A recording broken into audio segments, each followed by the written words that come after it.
Sur le chemin des prophètes, une émission présentée par Gilles Elbez en compagnie de Rav Benjamin Afriat.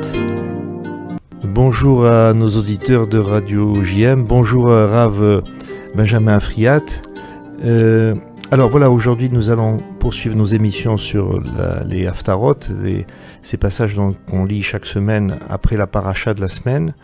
Et la semaine qui arrive, eh bien ça va être la paracha Béchalach, et avec cette paracha, donc on va lire une haftara. C'est une haftara qui est particulière, c'est une haftara due à la prophétesse Déborah. Alors Déborah, son livre est dans le livre des Shoftim, des juges. Alors ce livre des Shoftim, des juges, il vient dans le texte des Névim, le texte des prophètes, il intervient après celui de Josué. Après donc on a Josué, on a le livre des juges, et puis après on a à proprement parler les prophètes à proprement parler, c'est-à-dire les prophètes comme Samuel, et puis les trois grands prophètes, et puis les petits prophètes. Trois grands prophètes qui sont Jérémie, Ézéchiel et Isaïe. Alors, cette période des juges, donc, qui est intermédiaire entre Josué et le prophète Samuel, est une période riche en événements. Il y a plusieurs juges et prophètes qui vont se succéder, et le troisième dans l'ordre, c'est cette prophétesse Déborah dont on va parler aujourd'hui. Alors, cette prophétesse Déborah, donc, ça se situe à peu près, disons, aux alentours de moins 2000 avant l'ère vulgaire.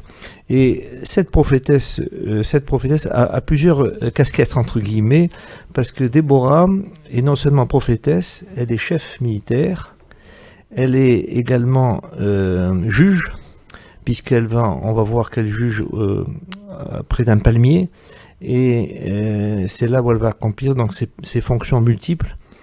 Et c'est une prophétesse, parce que c'est la première qu'on voit dans ces Névim. C'est une femme donc qui est prophète, donc c'est quelque chose d'assez rare. Et si on parle d'elle dans cette haftara, quelle est la concordance avec la paracha? Je vais y venir. Alors, je vais vous laisser y venir avant qu'on entre directement dans le texte de cette haftara.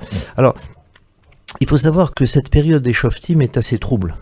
C'est-à-dire que sans arrêt, pour résumer en quelque sorte cette période des juges, dont fait partie Déborah, c'est une alternance de périodes dans lesquelles le peuple hébreu, juste après Josué, disons, ils étaient assez sur le plan religieux, ils étaient assez maintenus, disons, un peu en dehors de l'idolâtrie. Dès que le prophète Josué disparaît, ça commence évidemment, l'idolâtrie reprend de plus belle, et puis donc c'est des alternances de périodes où le peuple se détourne de Dieu, donc va vers l'idolâtrie.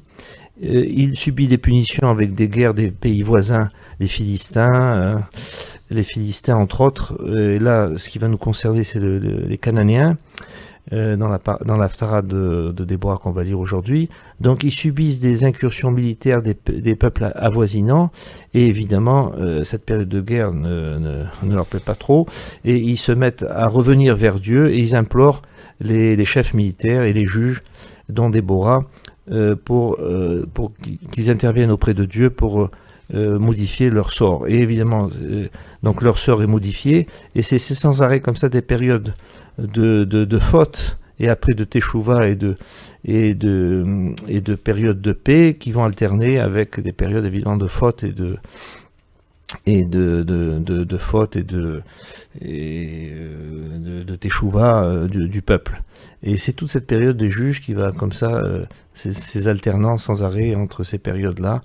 Et on a l'impression que le peuple sans arrêt, comme un enfant, quoi, c'est l'impression qu'on a quand on lit ce texte, comme un enfant que son père, entre guillemets, qui est Dieu, lui dit ce qu'il ne faut pas faire et ne pas faire, et lui souvent malheureusement il fait ce qu'il ne faut pas faire, et il est rapidement puni par Dieu. Et heureusement qu'il y a la teshuva, et qui se fait par l'intermédiaire de ses prophètes, et qui interviennent auprès de Dieu et qui leur expliquent un peu la conduite à tenir dans ces moments difficiles. si vous avez abordé la question en mentionnant, je rebondis juste sur le dernier point en premier lieu, que vous disiez que le peuple juif serait comme un enfant qui serait pris la main dans le pot de confiture et qui, quand les choses vont bien, eh bien se détourne de Dieu, et quand il se trouve attaqué par un ennemi, alors à ce moment-là, il réagit et fait pénitence, revient à Dieu, retrouve ses origines.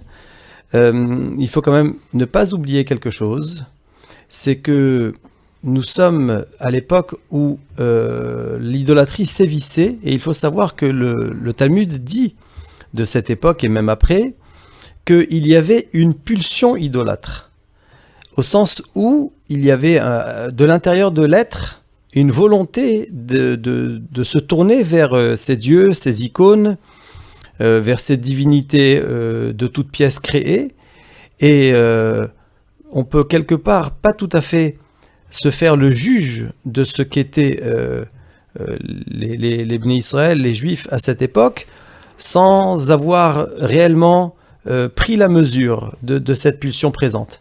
Parce qu'autrement, on pourrait faire preuve d'une certaine, voire condescendance vis-à-vis d'eux, et je crois que c'est toujours dans la grandeur que les personnages bibliques doivent être vus, et le peuple juif dans son entièreté. D'autant que s'ils avaient été simplement que, je dirais, de vulgaires idolâtres, de vulgaires personnes se tournant vers je ne sais quelle divinité qui les aurait séduits, peut-être que ces textes-là n'auraient pas mérité de figurer dans le canon biblique, et donc de porter encore aujourd'hui une dimension qui serait apprenante pour nous. Or, nous le savons, il n'y a pas un mot de la Torah.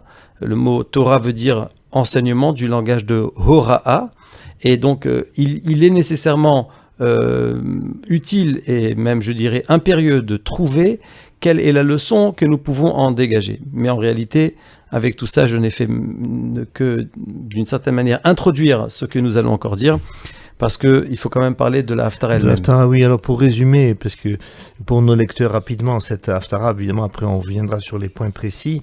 Alors c'est qu'est-ce qui se passe?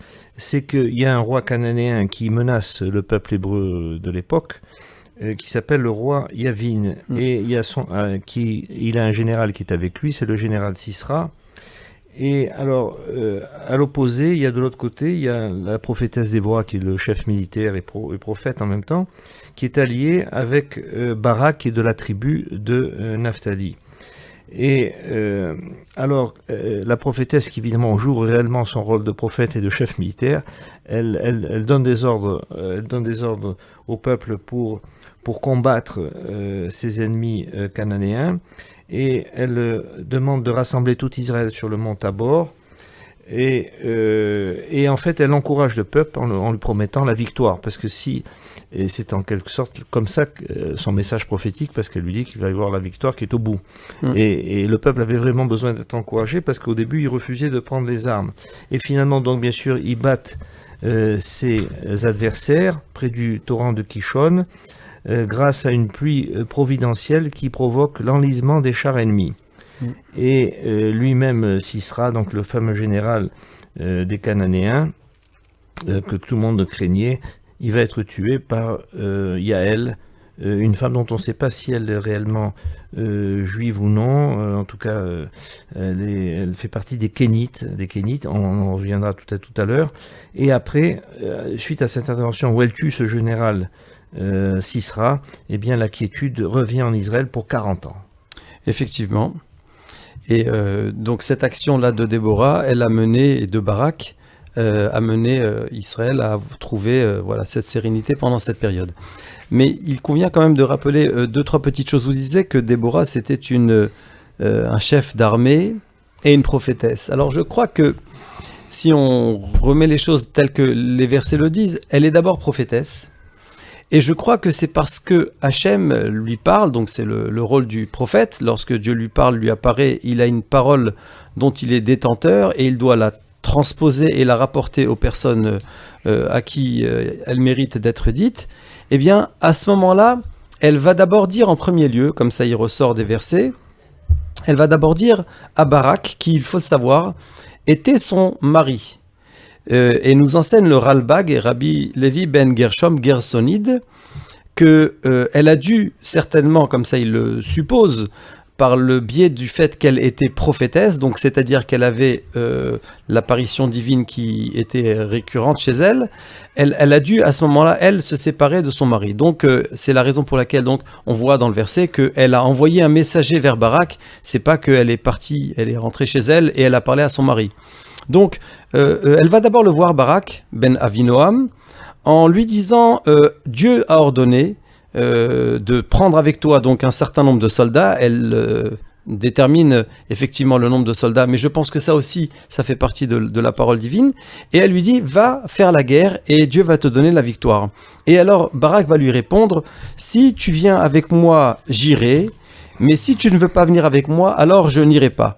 C'est alors que Déborah lui répond en lui disant, eh bien écoute, alors finalement la victoire, la gloire, elle ne sera pas, tu ne la rencontreras pas nécessairement sur ton chemin, puisque c'est aux mains de femmes. Alors elle dit aux mains d'une femme que celle-ci va avoir lieu, mais si on peut, étendre cela sans tomber dans le discours féministe, même si on peut tout à fait réfléchir à la question, il y a une évidence dans cette Haftara, qui est que les femmes sont mises à l'honneur. Alors, d'abord, parce que Déborah fait partie des 7 prophétesses, il y en a eu seulement 7, alors qu'il y a eu 48 prophètes hommes qui ont prophétisé pour le peuple juif. Citons-les rapidement, on a eu Sarah, Myriam, Déborah donc, Hannah, la mère de Samuel, Abigail, une des femmes de David, Hulda qui était une reine, et puis enfin Esther, et ce texte-là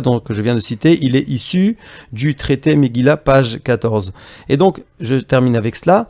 Donc la victoire, elle va commencer par Déborah qui va réunir ce peuple. Donc quelque part, elle va devenir par la force des choses générale d'armée, puisqu'elle va avec Barak réunir les hommes. Et puis en fin de compte, comme vous le disiez très bien Gilles, c'est par Yaël, donc la femme de Héver Akeni, ce Héver de Kénéen, qu'elle va donc il va transpercer la tempe de Sisra. Et puis on voit que ça continue encore, on parle des femmes, certes d'une autre façon, vous me le disiez en préparation de cette émission, que la mère de Sisra va par la suite, en tout cas dans le chant de Déborah, que nous lirons dans un instant, va être dans l'attente du retour du char contenant son fils et en se demandant où est-ce qu'il est. Donc on voit qu'on parle réellement beaucoup des femmes dans cette Haftara. Tout à fait, et on parle beaucoup des femmes et surtout c'est en correspondance avec la paracha, dans laquelle évidemment la paracha qu'on va lire cette semaine sur Béchalar. Cette paracha, on parle de la sortie d'Égypte et du fameux cantique de la mer Rouge, Asiashir Moshe, et dans lequel, après ce cantique qui a été récité par les hommes, il y a un deuxième cantique qui a été récité par Myriam, la prophétesse aussi. Et donc, il y a donc évidemment un parallèle entre le cantique récité par Myriam et le cantique que va faire tout à l'heure la prophétesse Déborah en remerciement à Dieu qui leur a fait gagner cette guerre contre cet ennemi cananéen. Il y a toujours ces cantiques, ce sont vraiment des poèmes, en quelque sorte de reconnaissance toujours. Ce qui est important, je crois que c'est important dans la religion juive, c'est l'idée de reconnaissance. On reconnaît toujours que Dieu est au-dessus de nous, qu'il est toujours présent dans tout ce qui se passe. Et d'ailleurs, je crois que quand on parle du schéma, le schéma Israël qu'on fait tous les jours, normalement 3 fois par jour, et 3 fois par jour, et qu'on fait malheureusement, enfin pour les gens qui, quand ils décèdent, on leur fait faire le schéma avant, c'est une façon de dire je reconnais l'Éternel dans tous les moments de la vie. Et même que ce soit le début à la fin, on reconnaît toujours qu'il y a, et cette reconnaissance que vont faire les prophétesses dans le cadre de ces cantiques, de ces chants qu'ils vont faire. Effectivement, et je me permets de citer très rapidement, sans le dire dans les mots, un texte tiré du Zohar, et là aussi c'est la raison pour laquelle je parle du fait que les femmes sont à l'honneur dans cette paracha, dans cette Haftara. Deux femmes, nous dit le Zohar, étaient dans le monde et ont fait des éloges à Kadosh Baruch Hu, à Hachem, que n'ont pas fait tous les hommes qui étaient là. Qui sont ces deux femmes? C'est Déborah, puisque c'est d'elle dont on parle, et également Hana, plus tard, qui, quand elle va donc être en détresse d'enfants, puisqu'elle va vouloir avoir des enfants, elle, qui est la femme d'Elkana, et pendant de longues années, elle ne va pas en avoir, elle va, prier à Dieu, et sa prière va devenir un des fondements. Les caractères de sa prière vont devenir les fondements de notre prière, notamment le fait que nous faisons la prière à voix basse. Eh bien, c'est Hana la première qui a prié à voix basse. Eh bien, elle va déclamer des versets vantant les prodiges et vantant la grandeur de Dieu, comme Déborah dans cette Haftara. Et juste un dernier point, juste pour continuer sur cette idée, j'ai trouvé très très beau, en tout cas une remarque. Et là, je vais citer le texte. Il est écrit que Moshe, David et Déborah ont tous les trois en commun cela, d'avoir chanté, d'avoir fait un chant. Donc, vous le disiez il y a un instant, et c'est la correspondance avec notre Haftara. Donc, dans cette paracha de Béchalach, les enfants d'Israël vont chanter. Mais qui est le premier qui va chanter? C'est Moshe. Az Yashir Moshe, alors chantera Moshe. David va aussi chanter. Et puis, Déborah, c'est ce que nous lisons. Mais ce qui m'intéresse, c'est ce que dit la Mechilta là-dessus, c'est qu'ils vont chanter Vesharata alehem ruach hakodesh, et alors va résider sur eux l'esprit sacré. Ce qui m'intéresse ici, c'est que on peut dire de ces trois personnages qu'ils n'ont pas d'abord attendu que l'esprit sacré se révèle sur eux pour se mettre à chanter. Mais en tout cas, la Mechilta, donc le texte que je cite, qui est midrashique, nous dit qu'il y a d'abord un éveil de la personne, Moshe, David et Déborah, qui veulent chanter, qui veulent faire un éloge, qui veulent faire des louanges à Dieu.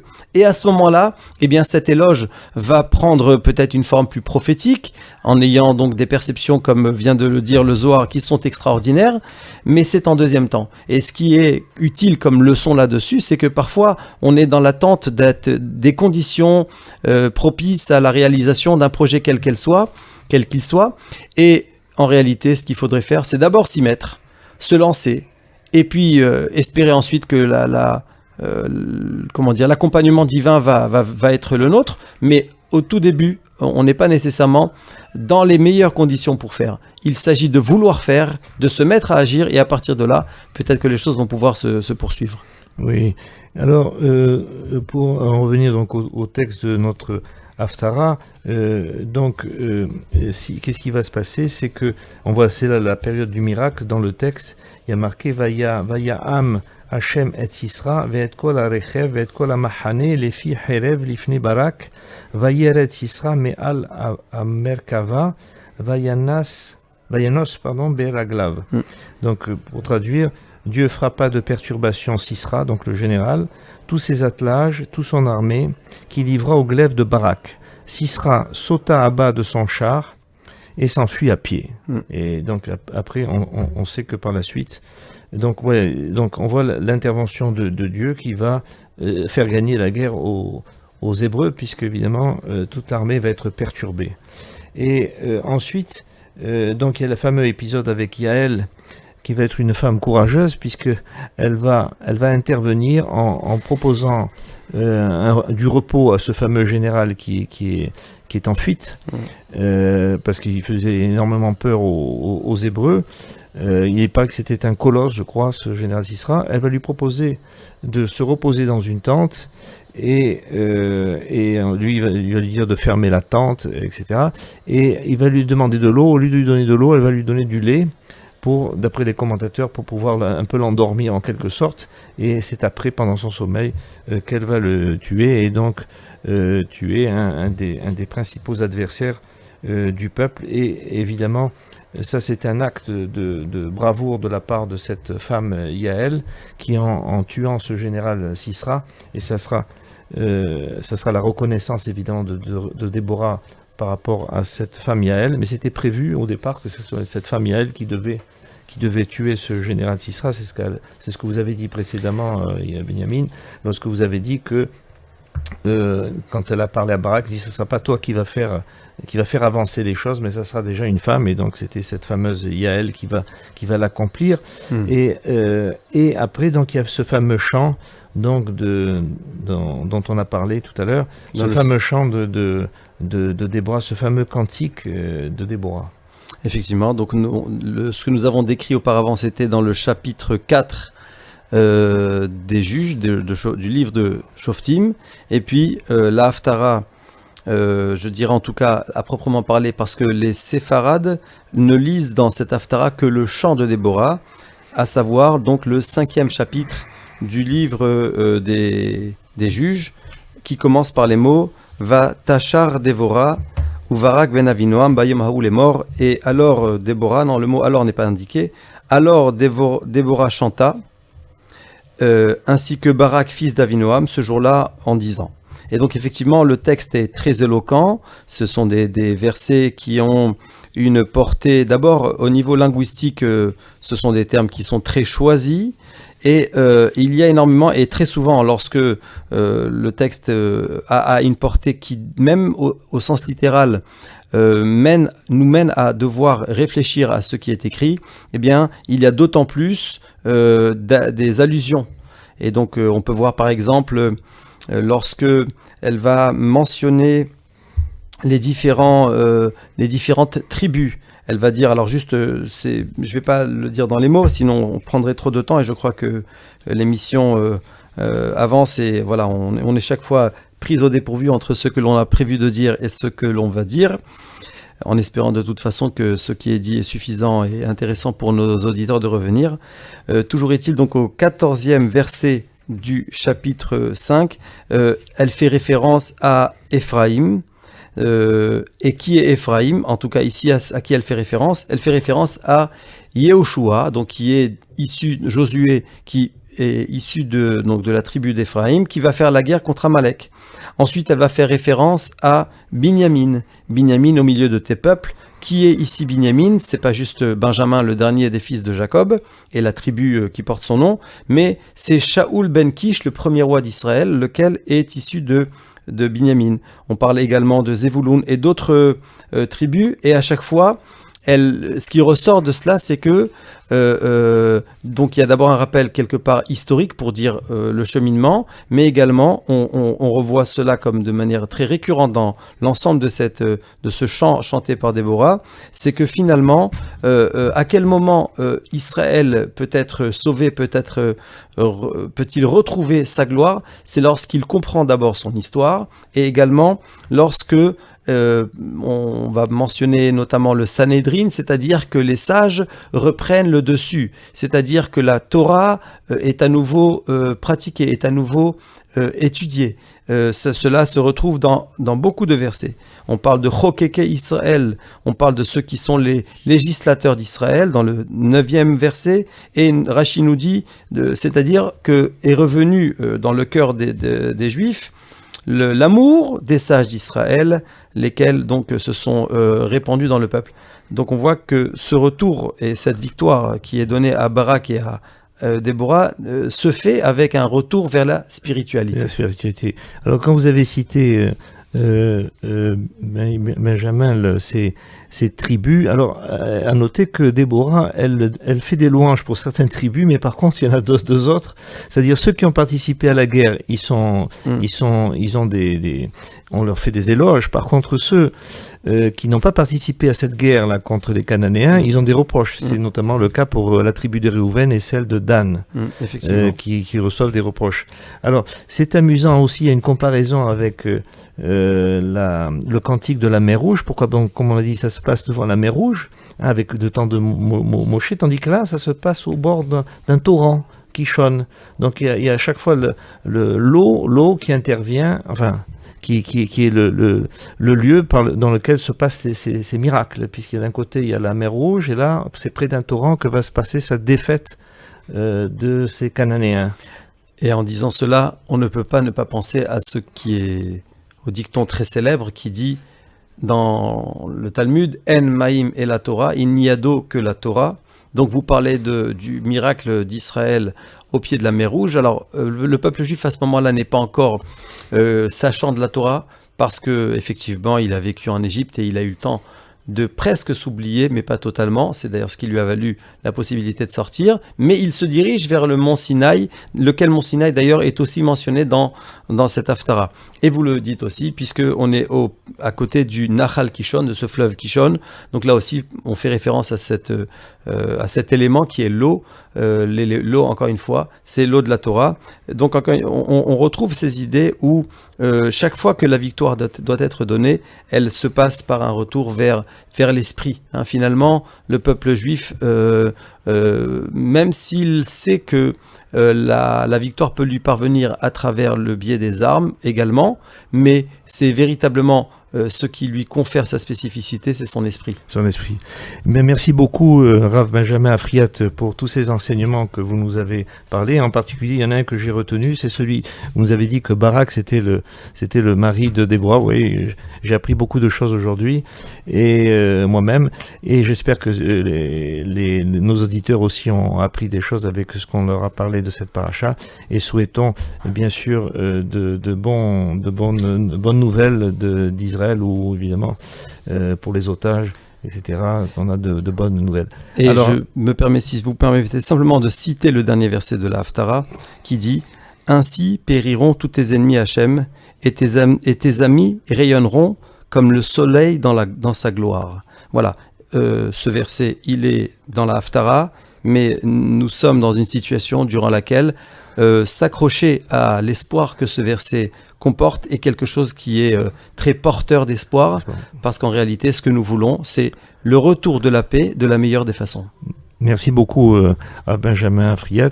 Merci à Amy à la technique. Merci, et à très bientôt. À très bientôt. Au revoir. Sur le chemin des prophètes, une émission présentée par Gilles Elbez en compagnie de Rav Benjamin Afriat.